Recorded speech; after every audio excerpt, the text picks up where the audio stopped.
Aleluia. 1 Samuel, capítulo 3, versículo 1. Quem achou, diz amém. Paizinho, eu te louvo, te adoro e te glorifico por esta palavra. Senhor, em nome de Jesus, que essa palavra não tenha interferência humana, mas que ela possa vir do teu trono, se derramando para o mais profundo do interior de cada vida que está aqui. Pai, eu não quero que essa palavra seja só uma palavra de conhecimento, não, Senhor, que ela seja uma palavra de transformação, de confronto e de alinhamento, mas que principalmente o fluir do Teu Espírito venha através dela e possa mover estruturas de interiores que estejam aqui, Senhor, acomodados em uma situação, e que ela possa, Senhor, gerar vida para que o Teu Espírito Santo possa descer, trazendo cura, restauração e avivamento neste lugar, nessa noite. Em nome de Jesus eu te peço, Paizinho, que a Tua palavra possa falar profundamente conosco. Em nome de Jesus, amém. 1 Samuel, eu vou ler alguns versículos isoladamente. Se você quiser acompanhar aí na sua Bíblia, fique à vontade. Diz assim, ó: o menino Samuel ministrava perante o Senhor. Versículo 1, capítulo 3, versículo 1. O menino Samuel ministrava perante o Senhor, sob a direção de Eli. Olha para o seu irmão e fala assim: Eli. Fala para ele. Eli, presta atenção nesse nome. Olha o que diz nessa frase seguinte: naqueles dias, raramente o Senhor falava, e as visões não eram frequentes. O que acontecia naqueles dias? Deus não falava, e as visões não eram frequentes. Amém? Fecha a sua Bíblia e preste atenção aqui em mim. O título da palavra de hoje é obesidade espiritual. E nós vamos falar exatamente sobre isso.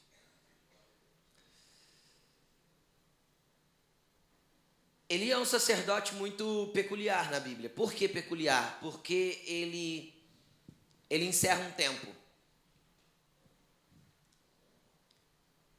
Ele encerra um tempo e o menino Samuel abre um novo tempo. Esse menino Samuel que nós ouvimos aqui.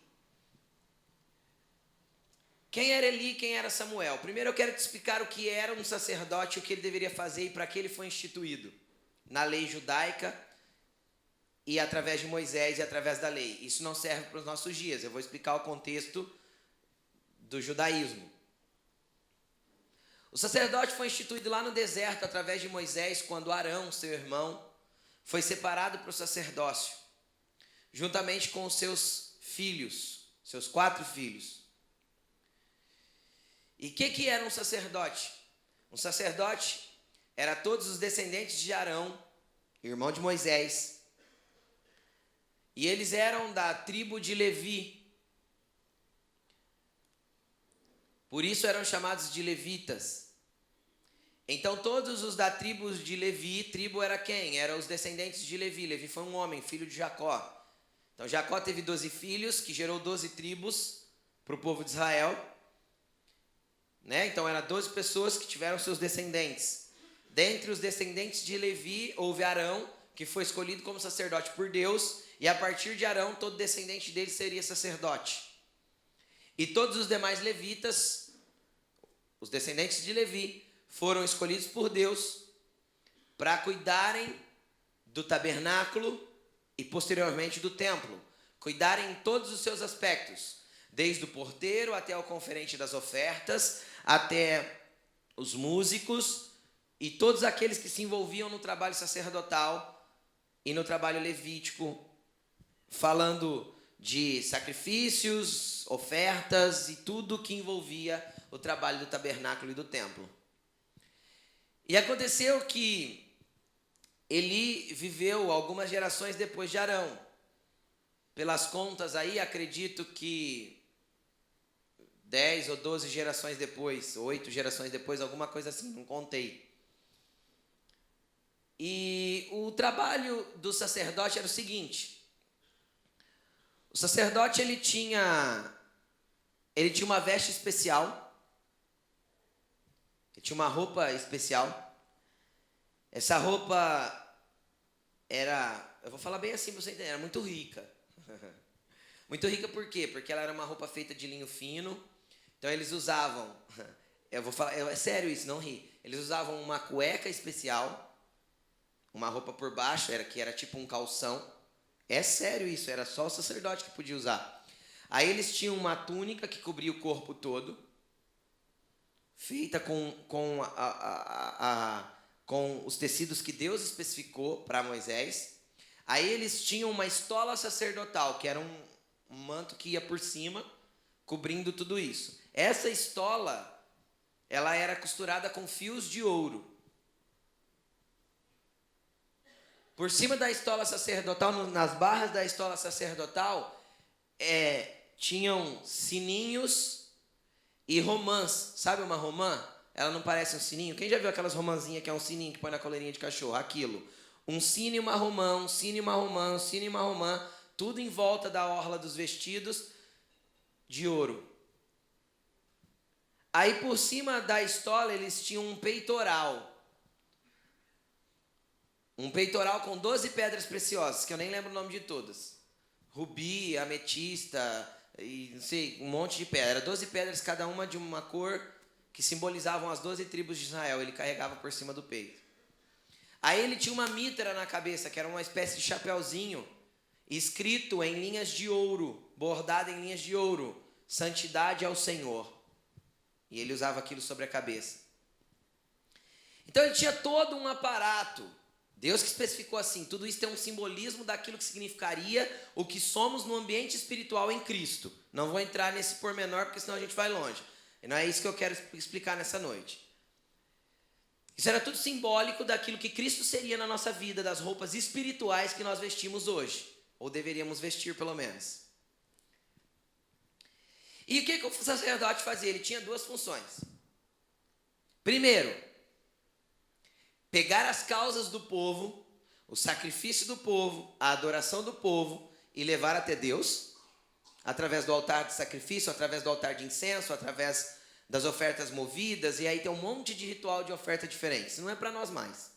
Oferta movida, que era movida mesmo, era pegar a oferta e mover na presença de Deus. Oferta derramada, oferta queimada, que era o holocausto, né? E aí tinha um monte de tipo de oferta diferente, cada um significava para uma coisa. Então esse era o primeiro papel dele, pegar as causas do povo e levar para Deus.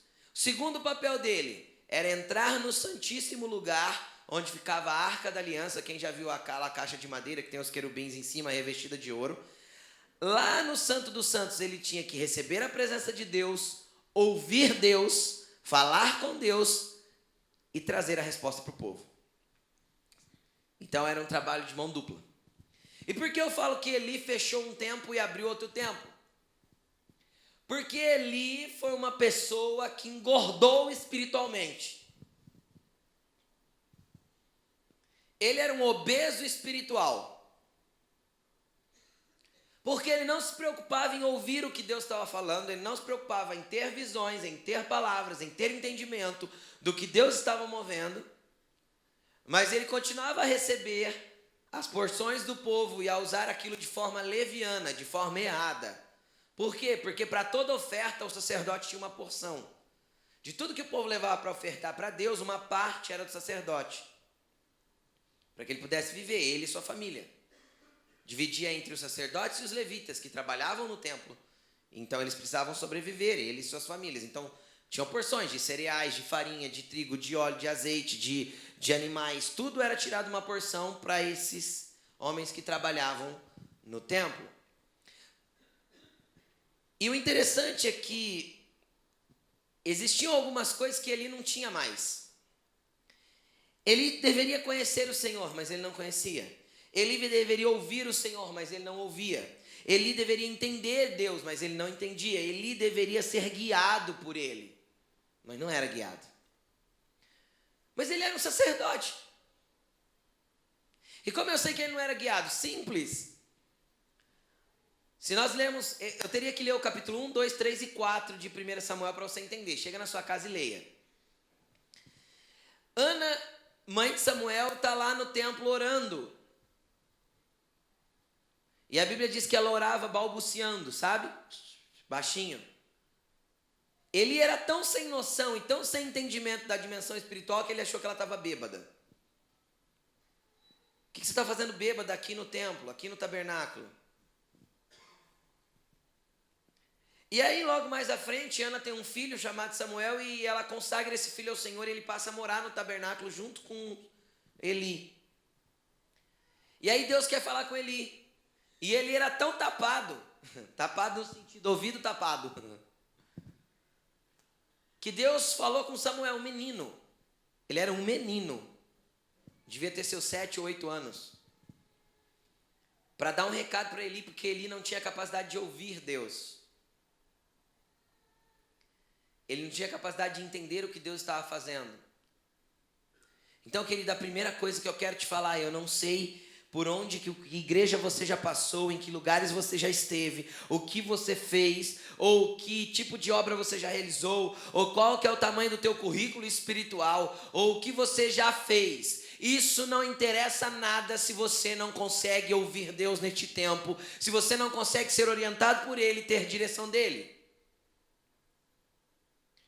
Não adianta ser sacerdote, eu prefiro ser menino e ouvir Deus e entender o que Ele está fazendo, do que ser um sacerdote burro, cego e tapado, que não consegue entender o que Deus está fazendo.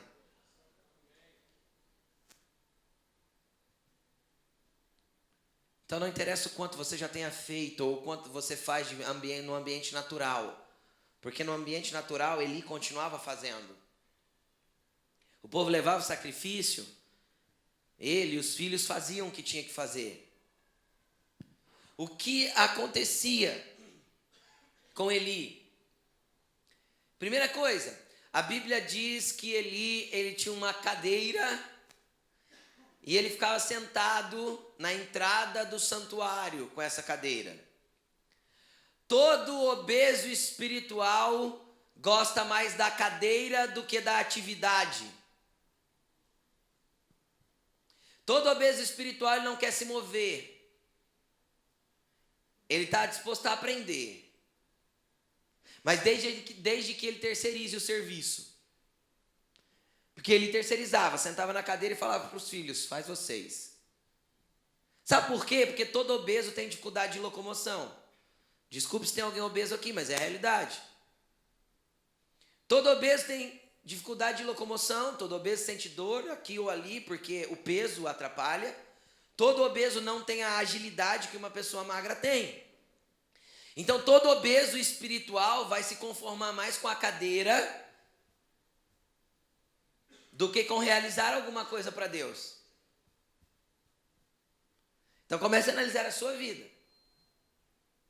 Comece a analisar o ambiente da tua vida, se você não está se conformando mais com a sua obesidade espiritual. Pastor, mas como obeso? Eu vou explicar. E Eli tinha ali aquela cadeira. Sinal do obeso, ele prefere a cadeira do que fazer. Segundo sinal do obeso, ele gosta de terceirizar as coisas. Ele explica como faz, sabe como faz, mas ele não faz. Por que ele explica e ele sabe? Porque ele vive na igreja há anos. Então ele já ouviu o ensinamento aqui, já pegou um ensinamento acolá, ele já foi no curso daquilo, ele já assistiu aquilo lá, e ele vai se empanturrando de conhecimento espiritual que não traz conhecimento do Senhor que dirige a tua vida. Porque o conhecimento, se não for acumulado junto com a sabedoria, ele é inútil. Nossa, agora eu pesei, hein? Mas é bem isso. Porque tem gente que é especialista em tudo, porque já fez curso de tudo, mas nunca fez nada. Então eu nunca vi ninguém aprender na teoria. Quem já fez faculdade aqui, levante a mão. Quem teve que fazer estágio? Por quê? Para aprender. Porque ninguém aprende numa sala de aula a ser um especialista numa área. Agora vamos ser sinceros, você aprendeu mais fazendo ou mais na faculdade que você fez? Fazendo? É lógico que é fazendo. Porque a faculdade nos traz o conhecimento, mas não nos dá a experiência. E o Senhor quer mover uma igreja que pare de viver só de blá blá blá e comece a viver de experiências com Ele. Onde as visões não sejam raras e a palavra dele flua para o ouvido de todos. Mas pastor, isso não era para o sacerdote? Então, a Bíblia diz que o Senhor nos constituiu reino e sacerdotes. Quem? Eu? Não, nós. Eu, você e todos nós que estamos aqui. Nós somos o reino dele e cada um de nós é sacerdote dele aqui na terra. E o que um sacerdote tem que fazer? Ouvir as causas das pessoas e levar para Deus, e ouvir as coisas de Deus e trazer para as pessoas. Mas pastor, isso não é papel seu? Não, filho, isso é da igreja, é nosso. A gente se acostumou a fazer uma faculdade espiritual. Não é criticando os irmãos que têm isso. Por favor, se você me assiste pela internet, não me julgue mal. Mas a gente durante muitos anos teve escola bíblica. Eu já participei muito de escola bíblica, é uma bênção. É uma bênção, você aprende muito. Mas sabe o que é interessante na escola bíblica? Você nunca tem uma formatura, você já percebeu isso? Você nunca termina e vai para a prática. Você só aprende, não conclui. Porque para todo ensinamento eu tenho que ter uma reação daquilo que eu aprendi para aplicar. Do contrário, ele é inútil.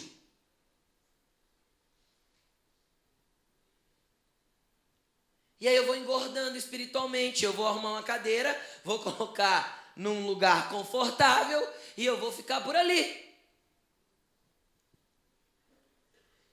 E aí quando alguém me perguntar alguma coisa, eu falo, não, porque no capítulo 25 do livro de Mateus está escrito que isso, e que aquilo, e que aquilo outro. Não, meu irmão, é assim que tem que fazer. Aí se alguém te pergunta, então me explica como faz. Olha, teoricamente, eu acredito que é dessa forma, mas não sabe fazer. Sabe por quê? Porque nunca viveu aquilo que aprendeu. Agora, bem-aventurado é aquele que vive a palavra, e não aquele que ouve e pratica. E não apenas o ouvinte da palavra. E o problema é que eu vejo uma geração de uma igreja que ama congressos. E não é ruim congresso, eu vou em todos que eu posso. Que ama ensinamentos, que ama cursos, mas que não gosta da prática. Não gosta de tentar ouvir Deus. Eu acredito em todos os dons espirituais. Qual que está fluindo na tua vida? Qual que está fluindo na tua vida? Tem palavra de conhecimento aí? Tem profecia? Então libera. O que tem aí? Tem dom de liderança? Tem dom de servir? Tem dom de misericórdia? Então libera. Então deixa fluir. Então põe em prática. Então usa o que Deus te deu.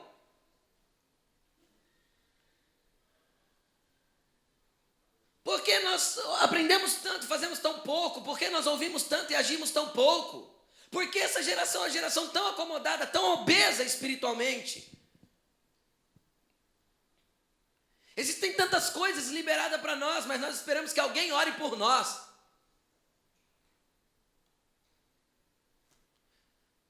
Por que esperar que alguém ore se eu posso orar? Por que esperar que alguém expulse o demônio se eu posso expulsar?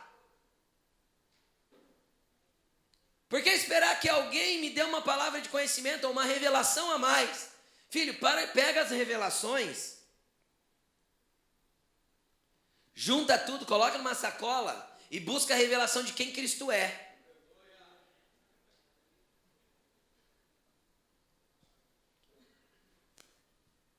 Deus, escute o que eu estou te falando, vai levantar uma igreja poderosa nessa nação. Uma igreja que entende 2 princípios. Eu sou cristão há 23 anos. Eu vi uma igreja viver um avivamento poderoso na década de 90 e começo da década de 2000. E de repente eu vi uma igreja então que vivia muito avivamento, mas não era muito alicerçada na palavra. Mas aí eu vi uma igreja se estabilizando e entrando num conhecimento e num entendimento bíblico e numa revelação da palavra absurda nos últimos anos. Para quê? Porque a igreja trabalhou muito o oba-oba, é a realidade, do que a igreja do Senhor viveu. Se alguém viesse na igreja e não sentisse o arrepio, ou não tremesse um pouquinho, ou não caísse no chão, não estava cheio do Espírito Santo. Foi um tempo, e não foi ruim, porque foi necessário.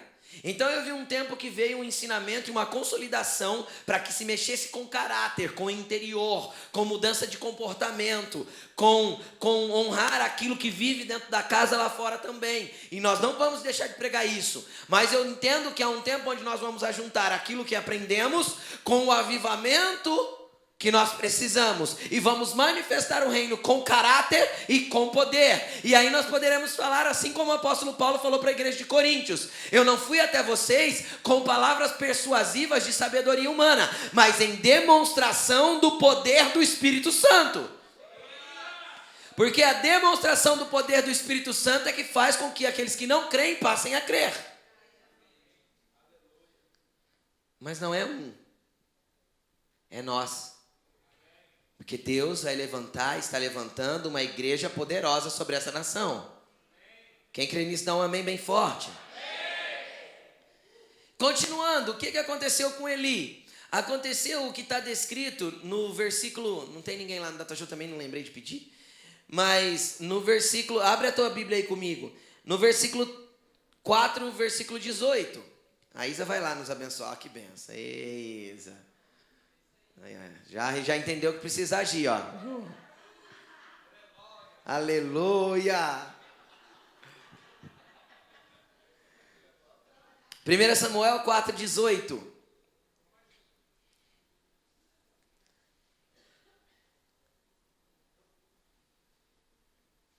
Quem achou aí diz amém. Misericórdia terei, então, misericórdia. 1 Samuel está no telão, ó. Quem não achou, olha no telão, que o telão teve misericórdia de ti. Vamos lá. Olha o que diz aí.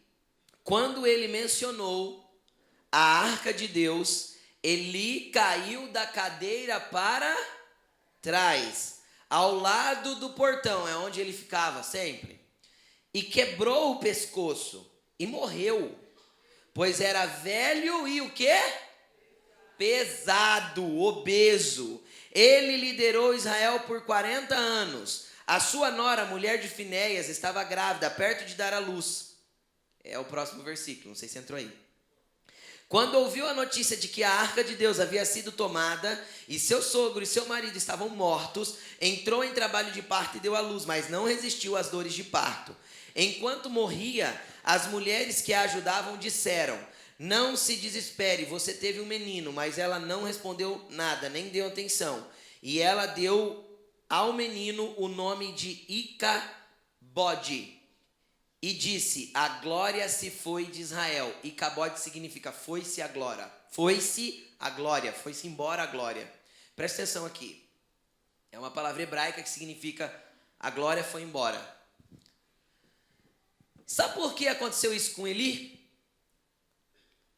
Sabe por que a nora dele se manifestou com esse nome para essa criança? A glória se foi. A verdade é que a glória já não estava lá faz tempo. O problema é que a gente precisa cair da cadeira para perceber que Deus já não está conosco. Normalmente Deus precisa quebrar as pernas da cadeira e a gente tem que cair no chão para perceber que Deus não estava ali. Porque ele já não fala faz tempo, as visões já não acontecem, eu já não tenho orientação, eu já não tenho percepção das coisas que estão acontecendo, eu já não ouço a voz de Deus, eu já não fluo no Espírito, há anos, eu já não sinto a presença dele faz tempo. A minha oração lá no quarto, quando eu tenho, é mais um monólogo do que uma oração, porque uma oração é um diálogo entre você e Deus. Você fala e ele responde. Mas pastor, eu não vivo isso, mas vai começar a viver, porque o Espírito Santo está aqui e ele já abriu o caminho para você viver isso. Então a glória já se foi faz tempo. Só que tudo que nós geramos no ambiente espiritual, pela misericórdia e compaixão de Deus, demora um tempo para ele se manifestar no natural. Porque Deus é longânimo, compassivo e misericordioso. Mas a Bíblia é muito clara quando diz que tudo que o homem planta, ele colhe. Também a Bíblia é muito clara quando diz que a maldição sem causa não encontra pouso. Então Eli só estava colhendo o que plantou. Foram 40 anos de liderança sentado numa cadeira engordando, comendo mais do que deveria nos sacrifícios. A Bíblia diz que os filhos deles roubavam, arrancavam mais do que era devido do sacrifício que o povo ia dar, que eles queriam comer. Então a glória já tinha ido embora faz tempo, a glória já não estava mais com ele há muito tempo. Mas só quando ele cai da cadeira, que ele quebra o pescoço, alguém percebe, a glória se foi. O que foi gerado no ambiente espiritual, querido, uma hora vai se manifestar no natural. Se você está vivendo distante de Deus faz tempo, querido, uma hora você vai cair da cadeira. Você me desculpa, mas eu não vou poder impedir a sua queda. Ou eu vou hoje, em nome de Jesus, porque eu vou arrancá-la de debaixo de você e fazer com que você se coloque de pé. Chutar a tua cadeira hoje, em nome de Jesus. E quebrar as pernas dela para você não sentar mais nela. Para você se pôr de pé diante de Deus e entender o que Ele quer fazer na tua vida. Aí você fala assim, pastor, isso é coisa do Velho Testamento. Como é que funciona lá no Novo Testamento? Vamos para lá, vamos para lá. Vamos para 1 Coríntios, capítulo 1.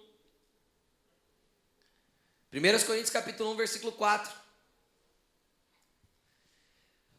Coríntio era uma igreja gorda, obesa espiritual. E Paulo acaba com ela no livro de 1 Coríntios.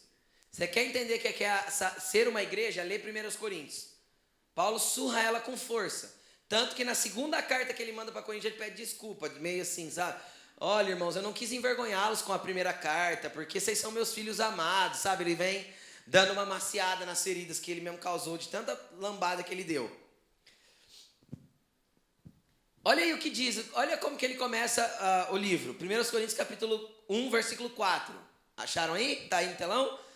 Sempre dou graças ao meu Deus por vocês, por causa da graça que dele receberam em Cristo Jesus. Pois nele vocês foram enriquecidos em tudo. Olha o que está escrito aí, na onde eles foram enriquecidos, hein? Tudo. Ele está falando de ambiente espiritual. Tudo que eles precisavam espiritualmente, eles tinham, escuta.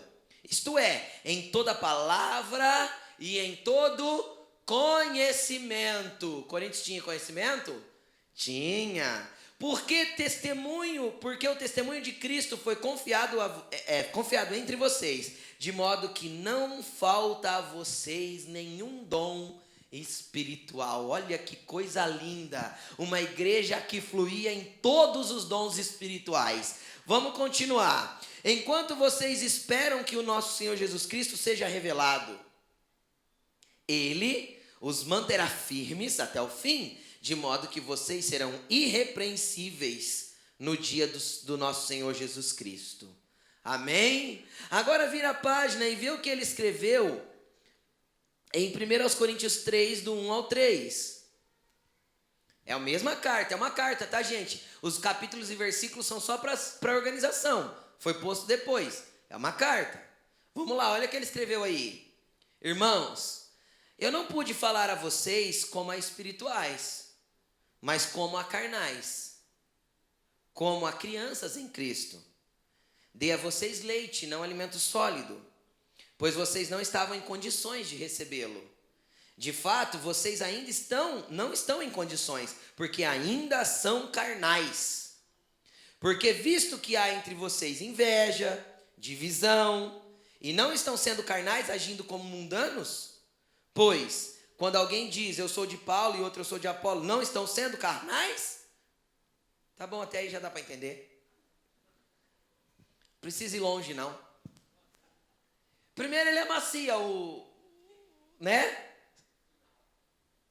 Vocês em tudo foram enriquecidos, nenhum dom vos falta, mas eu quero falar com vocês como a carnais, porque vocês são carnais. O que ele estava dizendo? Era um outro tipo de igreja gorda. Era uma igreja gorda, obesa espiritualmente. Por quê? Porque tinha todos os dons espirituais e por isso eles se achavam soberbos. E tinham inveja uns dos outros. Por que aquele irmão fala numa língua tão bonita e eu não falo? Por que o Senhor dá profecia para aquele outro e eu não tenho o dom de profecia? Por que o Senhor traz discernimento de espírito para ele e eu não tenho discernimento de espírito? Deus, eu também quero. E parece muito espiritual isso. Mas na verdade era o quê? Carnalidade, invejas e contendas. Porque não havia caráter transformado. Porque eles tinham conhecimento, mas não aplicavam. Nós não lemos lá no começo? Vocês estão cheios, enriquecidos de todo conhecimento, mas sem aplicação. Então encheram-se de conhecimento, buscaram os dons, mas não usufruíam dos dons do jeito que tinha que ser usufruído.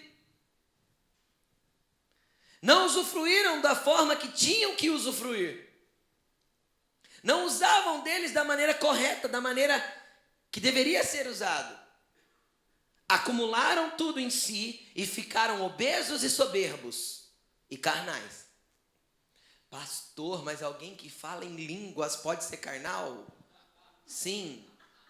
Mas alguém que profetiza pode ser carnal? Sim. Tanto que Paulo mesmo ensina, não julgue o profeta, julgue a profecia. Porque o profeta pode ser carnal, mas a profecia pode estar vindo de Deus.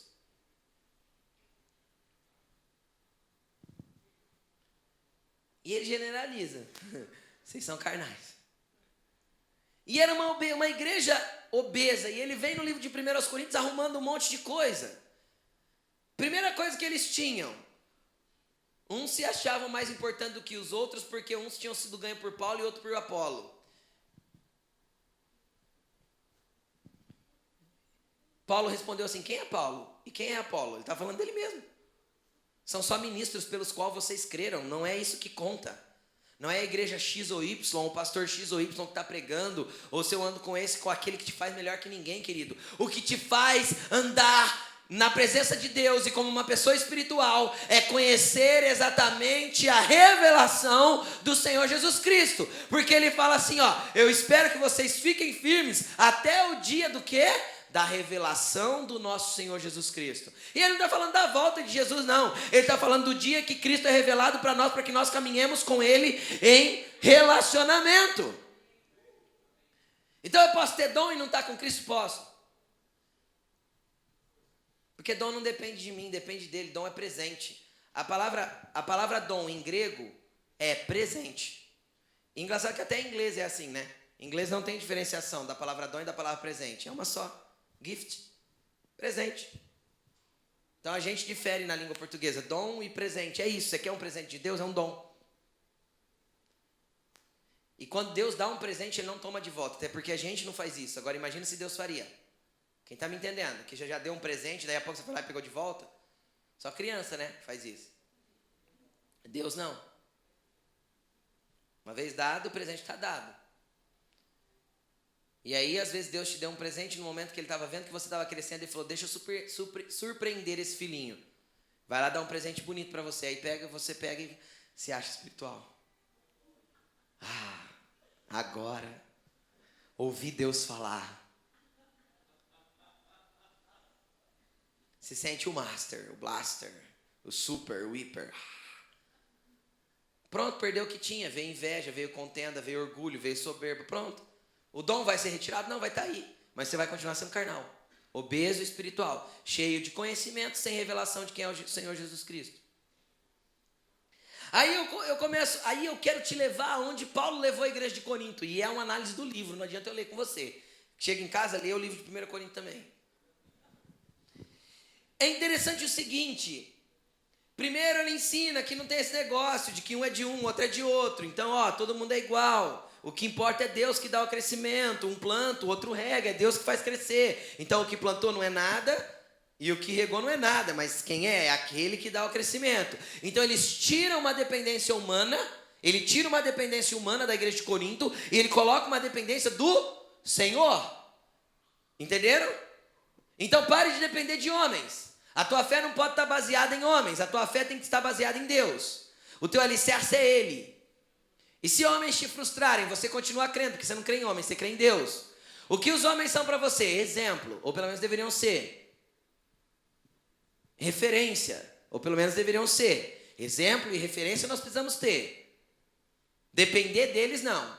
Então, se você já frequentou ou frequenta uma igreja, que você tem que pedir bênção para o pastor, para tudo que você vai fazer, reavalia a tua cristandade e reavalia a igreja que você está congregando.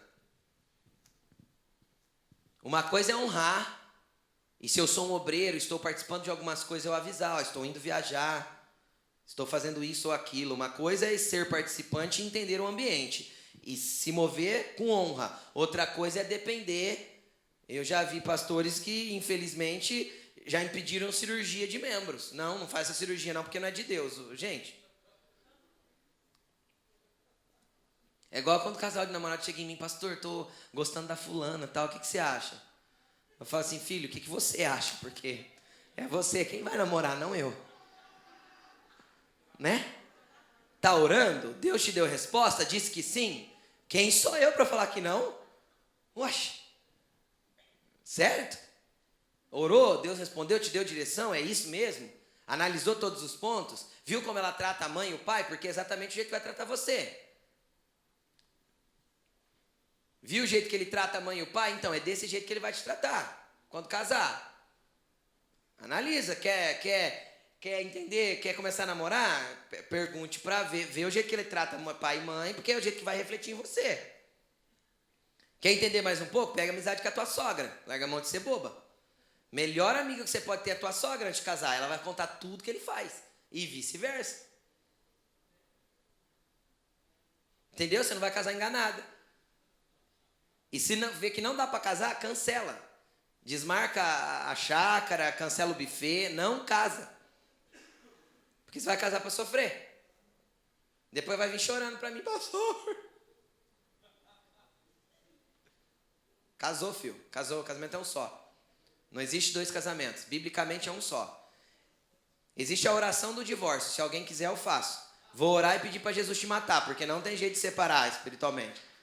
Ou você morre ou está casado, até morrer. Não tem, biblicamente é assim. O que Deus uniu, não separe o homem, pronto. Entendeu? Então, aguenta aí. Aguenta porque foi você que escolheu. Foi Deus não. Você não orou, não pediu direção, não ouviu a voz de Deus, foi você que escolheu. Então, bola para frente. Amém? Não sei por que eu falei isso, tem nada a ver com a palavra. Vamos voltar para cá. Vamos voltar para cá. Aí Paulo desmontou esse conceito de dependência e aí ele começou a desmontar alguns outros conceitos. Por quê? Porque quando eu vejo todas as listas de dons espirituais, sejam eles os de Coríntios capítulo 12, de Romanos capítulo 12, ou os de Efésios 4, que já não são só dons, mas são ofícios, são encargos, os de Efésios, eu começo a entender que todos os dons, com exceção do falar em línguas, são para os outros e não para mim. Só o dom de línguas me edifica. O resto é tudo para eu abençoar o próximo. Quem está me entendendo? Não é para mim, é para eu dar. É para eu receber um presente e compartilhar. Todos os dons é para abençoar as pessoas. Apenas o dom de línguas é para mim mesmo. Aí eu vejo a igreja de hoje em dia. Qual que é o dom que mais se manifesta na igreja? Línguas. Por quê? Porque nós somos egoístas. Porque nós não queremos nada que ajude o outro. Eu quero aquilo que me edifica. É o que eu mais busco. Você foi batizado no Espírito Santo, eu fui e falei em línguas. Quem falou que batismo no Espírito Santo tem a ver com falar em línguas? Línguas é um dom. O batismo no Espírito Santo pode não vir manifesto com línguas. E nem por isso você deixou de ser batizado. Amém? Não tem ligação uma coisa com outra. Normalmente o batismo se manifesta com o dom de línguas. Normalmente. Porque ele é útil para minha edificação. Então quem que Deus quer edificar primeiro, antes que você possa edificar as pessoas? Ele quer me edificar primeiro. Você consegue entender isso ou não? Então por isso normalmente quando eu sou batizado em línguas, eu recebo o dom, batizado no Espírito Santo, eu recebo o dom de línguas. Normalmente. Mas uma coisa não está ligada à outra. Não obrigatoriamente. E aí ele começa a explicar para a igreja de Corinto justamente isso. E aí o capítulo 11, o capítulo 12, o capítulo 13 e o capítulo 14 explicam isso. Como? Capítulo 11, ele fala da ceia. O que acontecia na ceia na igreja de Coríntios? Como que era feita a ceia? Primeiro eu quero explicar. Hoje a gente faz a ceia parecendo um ritual, né? Aquela coisa, né? Faz as tacinhas, os pãozinhos. Por quê? Por quê? Porque é religião. Porque é religioso, por isso que faz. É isso. Não tem outra explicação. Porque biblicamente, sabe como que era a ceia? Cada um traz um pão de casa e traz um suco de casa e a gente senta todos na mesa e come e bebe junto. Isso é ceia. Aí o que estava acontecendo na igreja de Corinto? Estava acontecendo que todo mundo trazia, só que os que chegavam primeiro comia tudo e largava os que chegavam depois sem. E o que não tinha condição de trazer, não comia. Aí você lê capítulo 11 de Coríntios, ele fala assim, ó, vocês comem e bebem indignamente, porque vocês não discernem o corpo de Cristo. Quem que é o corpo de Cristo? A igreja.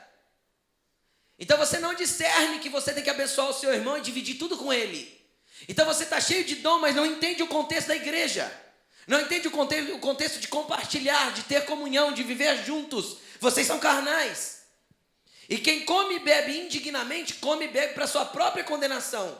E pode ler o contexto, você vai entender que comer indignamente é não discernir o corpo. É não discernir a igreja que está participando junto. E era para dividir e não para cada um se empanturrar. Ele mesmo fala, um enche a barriga e fica bêbado de tanto beber suco de uva. E o outro passa fome. Pode ler lá que ele vai falar.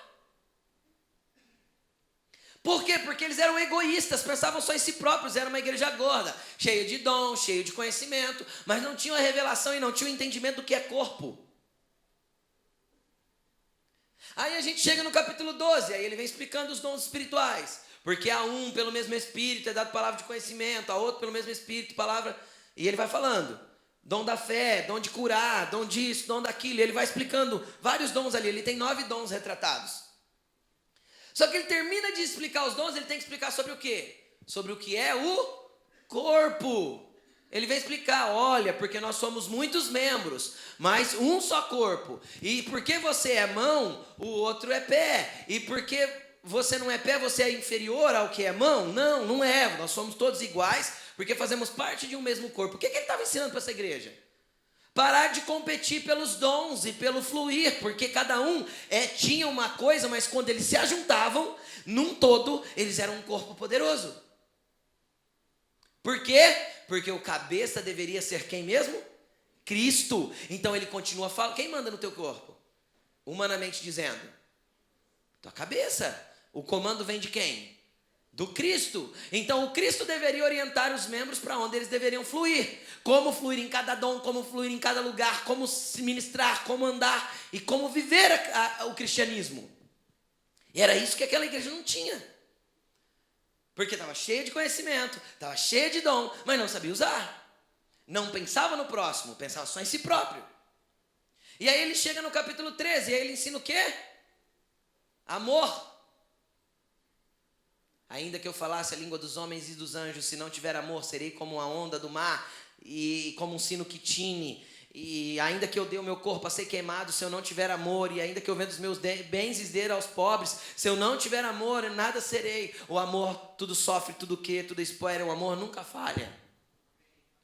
Por quê? Porque ele tentava trazer a igreja de Corinto para a essência do que é o cristianismo. Ame o seu irmão, ministre ele poderosamente com aquilo que Deus te deu, porque juntos nós somos um corpo e Cristo nos comanda, e nós temos que ouvir a voz dele, ver o que ele está fazendo, entender como ele está agindo e manifestar essa glória dele.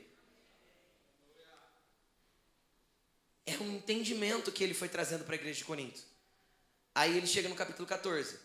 Esse eu quero compartilhar um versículo com você. Capítulo 14, versículo do 1 ao 3.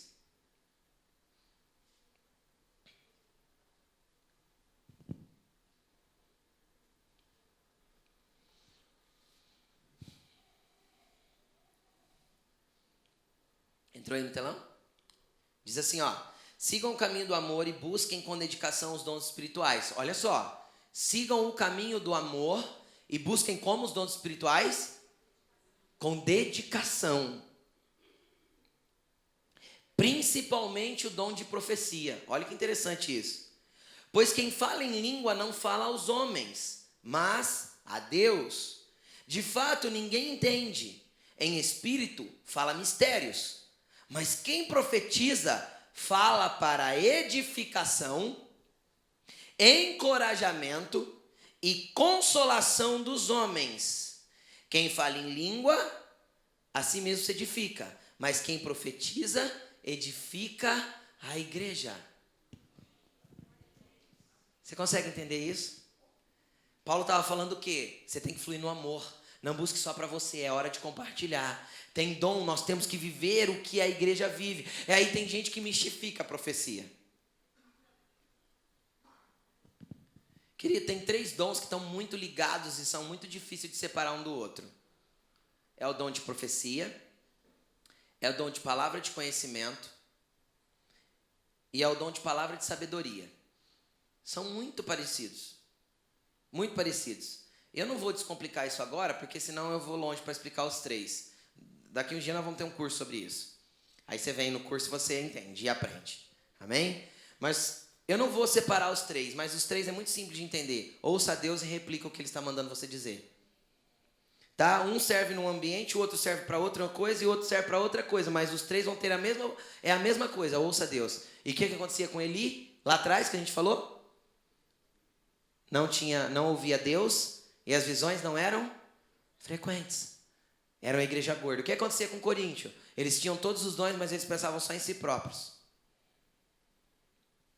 Então é ouvir Deus e deixar que Ele manifeste através da sua vida para a vida do seu irmão. Sabe o que eu sonho? E eu vou ver esse sonho se acontecendo em breve. O dia que na hora da adoração nessa igreja, no momento do louvor, pessoas vão começar a andar e entregar a palavra de sabedoria, profecia e revelação um para o outro. Sabe por quê? Porque vai buscar a edificação da igreja, porque quando tem profecia, a igreja é edificada. E a Bíblia diz que onde não tem profecia, o povo se perde. Onde não há a palavra profética, o povo se perde. Então é necessário que nós começamos a ouvir Deus e manifestar aquilo que Ele quer através dos dons. Mas pastor, eu não consigo isso. Filho, não tem a ver com você. Tem a ver com Ele falar com você. Você está entendendo? Tem a ver com Ele falar e você está atento para ouvir. Para tudo agora, feche seus olhos, curva a sua cabeça. Você vai fazer um pedido para Deus. Agora. Espírito de revelação e sabedoria, eu te peço a tua visitação sobre nós. Espírito de revelação e sabedoria, eu te peço que o Senhor venha falar conosco. Agora você vai pedir uma única coisa ao Senhor. Senhor, eu quero ouvir tua voz. Não peça mais nada. Fala para Ele, Senhor, abre os meus ouvidos para que eu possa ouvir tua voz. E não fala muito não, deixa Ele falar. Senhor, deixa eu ouvir tua voz. Deixa eu ouvir tua voz. E se tem algum recado que é para dar para o meu irmão que está do meu lado, fala comigo. Eu dou. Fala isso para ele. Eu quero ser usado para a edificação da tua igreja. Senhor, em nome de Jesus, nós abrimos ambientes espirituais agora para liberar sobre essa igreja, Senhor. Que ela não seja mais obesa espiritual.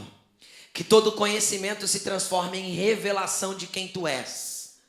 Que todo conhecimento se torne em prática e revelação de quem o Senhor é na vida deles. Pai, em nome de Jesus, nós pedimos que o teu espírito de sabedoria e revelação venha pairar sobre essa igreja. Comece a pedir aí como filho, comece a pedir, Senhor, me faz te ouvir. Me faz te ouvir porque eu quero mover ambientes espirituais, mas eu quero mover como o Senhor está se movendo.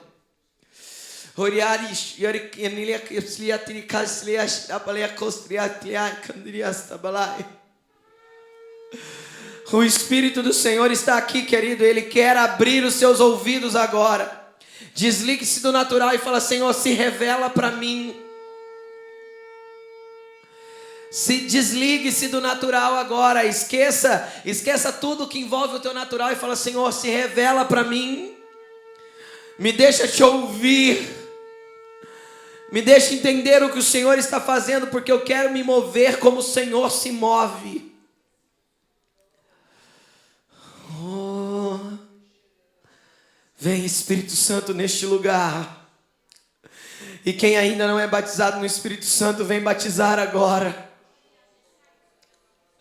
Vem, Espírito Santo, neste lugar, porque nós cremos num tempo em que a igreja vai fluir com entendimento, conhecimento, revelação, sabedoria e manifestação do teu poder. Uma igreja integral, completa, que flui com conhecimento da tua palavra, com entendimento da tua palavra, mas também com a sabedoria e com a revelação de quem tu és, e que possa mover ambientes espirituais, e que possa ser usada em todos os lugares que estiverem. Vem, Espírito Santo. Vem, Espírito Santo, abra os ouvidos dos irmãos aqui. Vá colocando-se de pé, querido. Vá colocando-se de pé, em nome de Jesus, que toda obesidade espiritual fuja da tua vida. E se o Espírito te deu algum entendimento, alguma revelação, alguma palavra, e você tem que liberar isso para alguém, faça isso agora. Mas faça isso mesmo. Às vezes isso vai se manifestar como algo assim: eu não sei se eu devo, mas eu sinto que eu preciso. Então faça, querido. Libere o que o Senhor está te entregando agora, porque é algo novo que Ele vai derramar sobre a tua vida. Feche os seus olhos, desligue-se de quem está aqui e fala para o Senhor: eu quero te ouvir, eu quero te entender. Eu não quero ser um obeso espiritual e nem andar em toda a confusão que Corinto andava, mas eu quero os dons espirituais na minha vida. Eu quero que o Senhor flua através de mim. Eu quero que o Senhor derrame esses dons sobre mim.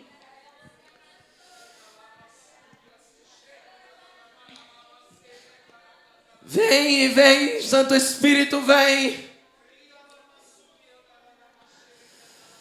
Vem, Senhor, arrancar toda a nossa obesidade espiritual. Vem arrancar toda a nossa estagnação. Nós queremos te ouvir e nos mover em prol do teu corpo, da tua igreja, em prol daquilo que o Senhor há de fazer.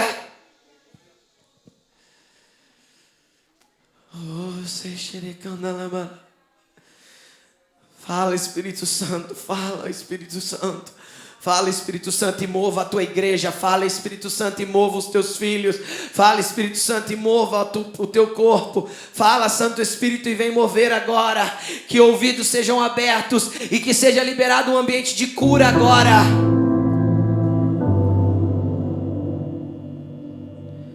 Que seja liberado um ambiente de cura agora. Que seja liberado um ambiente de restauração. Que seja liberado um ambiente de transformação aqui.